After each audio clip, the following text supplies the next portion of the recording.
everyone, it's Kate from the Forward Line. I am back this week to talk about the final of the Sewing Bee. Obviously, if you haven't seen it yet, don't watch this because there are spoilers. And we find the patterns that were featured in the show, and this is the last week. And I'm not going to lie, I actually think it might have been the hardest one. It's funny when there are less patterns, sometimes it ends up being harder than it is when there's loads. But I think we've got some really good options. And I'm going to get cracking. So the first pattern I've got to talk to you about was the first challenge, which the theme this week was celebration. So the first challenge was making a bridesmaid dress for a little girl. They were really cute and really well made and beautifully done. So we've got one that is really similar to the one featured in the show. It's your classic little girl's dress.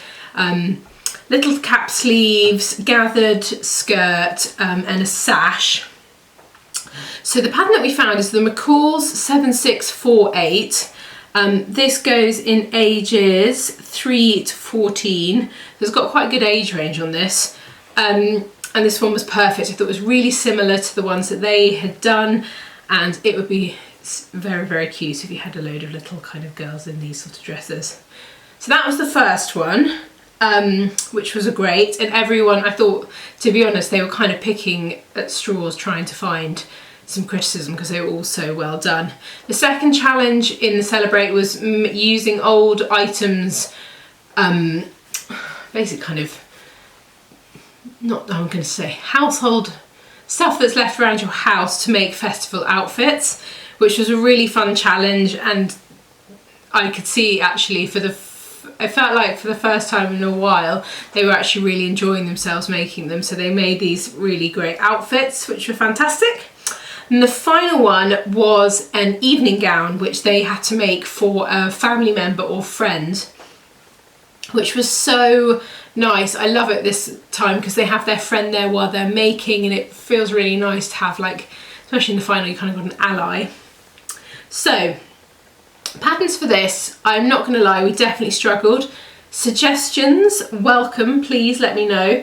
I feel a bit, Rachel and I were saying, we feel a bit downhearted that it's the last show, the smallest amount of patterns, and I feel like we just didn't do as wonderfully as we could have. We spent ages looking, but I just, yeah, a bit foxed on this one, because I think, to be totally honest, quite a lot of them, they'd used base patterns and changed them so much that it was hard to know.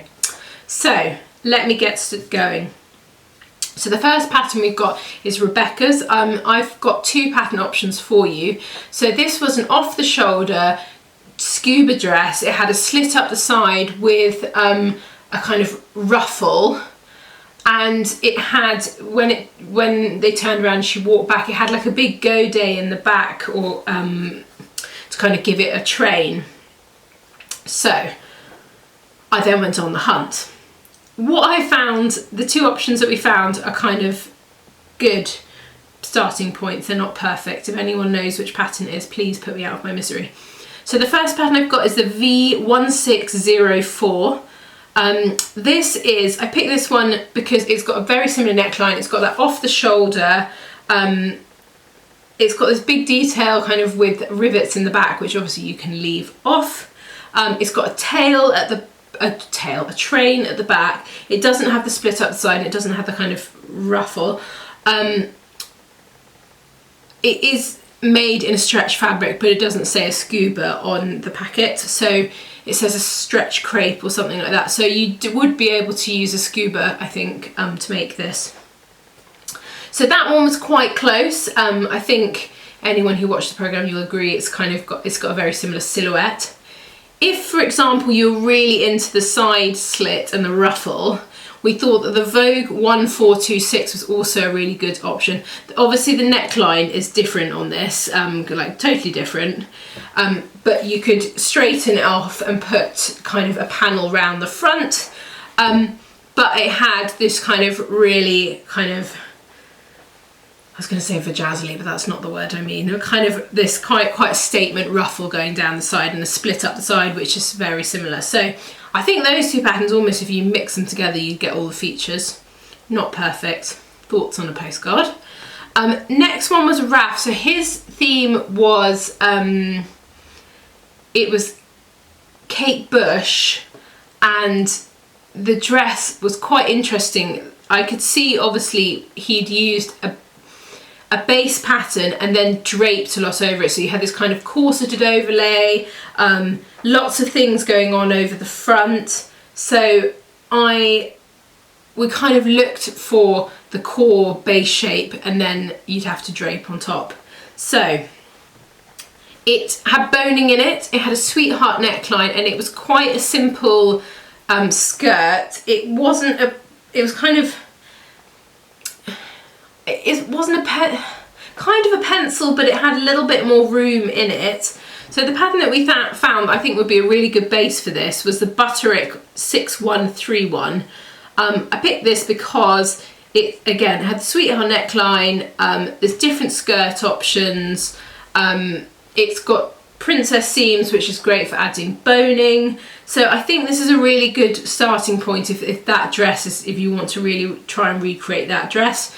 Again, if you've got a suggestion, let me know, because this is definitely not perfect. And last but not least, we had Serena's fantastic outfit. So her theme was obviously a massive fan of Killing Eve, because she's Killing Eve again as her inspiration. And anyone remembers that sort of iconic pink dress that she wore. I think it was on the cover, or kind of the cover image for the second series. Kind of big, kind of tulle, lots of gathering, lots of layering. So she used that as an inspiration, and she made this off-the-shoulder dress that had, it was almost like underneath it was a fit and flare. So it had a straight cut top, it had princess seams, it had and boning in it, and then it had an elasticated panel across the top, which had layers and layers of tulle, and there was tulle on the skirt as well. So this was amazing. I thought it was really beautiful. I love the colour that she used. It looked fantastic on her friend. The proportions were really good. So the pattern that we've got for this is the McCalls 8108.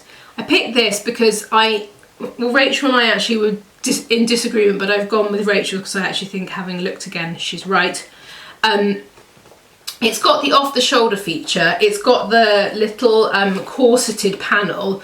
It does look like the corseted panel on this is slightly shorter than the one that she made, that Serena made, but we could be wrong. It's very hard to gauge from these tiny little line drawings. But yes, it's got quite a lot, and it's got this gathered skirt, which you can obviously, I think she probably added more volume into the skirt to make it more dramatic.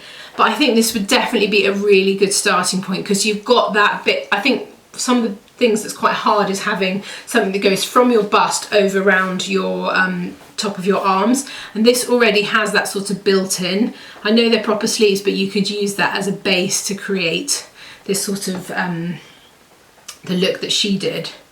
So yes, I think that's quite a good one. Again, if you've got any thoughts, let us know.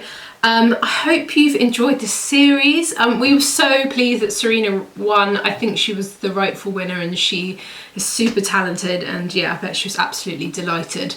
So yes, that's it for us for this year. We'll be back obviously again next year when they're doing it, and we hope you've enjoyed it. Go and check out the blog post as well, and we'll be back soon with another video. Bye!